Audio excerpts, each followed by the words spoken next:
So guys, what's up? What's up po uli dun sa babanggitin ko, no? Lalo na po mga kapitos dun sa mga nagre-referee.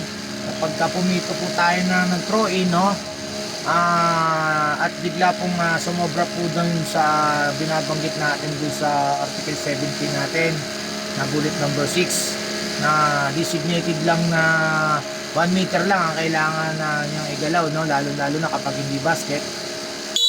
So ang diskarte dyan, tuturo lang natin yung ginawa ng player, no? Tuturo lang natin. IoT yan, no? Kakaiba po ito dun mga kapito sa mga hindi po masyado nakakaalam po, ano?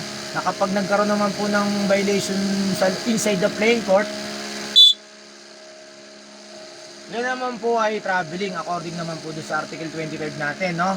Na illegal movement of 1 foot or 2 feet na while holding or kapag hindi pa siya nagdi-dribble, biglang nilakad mo yung paa mo o yung ano mo, o kaya nasa binigay yung bola, biglang meron ka ng pivot, no? Yung kaliwa.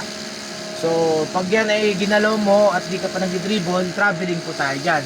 So yan po yung diferensya ng dalawa. Baka malito po kayo, no? Kasi minsan baka yung iba po nalilito. Ang nangyayari po doon sa violation sa throw-in sa inbound, wala po, hindi po siya successful, no? So ang nangyari, sumobra po siya sa 1 meter. Ang nangyayari, tinatawagan po siya ng traveling, no? Hindi po ganun, no? Tuturo lang po natin yung violation, throw-in lang po yun, no? Then direction of play. So ganun lang po ang ating pagtawag po pag ganyan po yung violation. Okay guys, salamat po. I hope makadagdag po sa inyo, no? Sa mga referee baguhan at sa mga nag-a-aspire po maging isang ganap na referee. Thank you guys and bye bye. God bless you.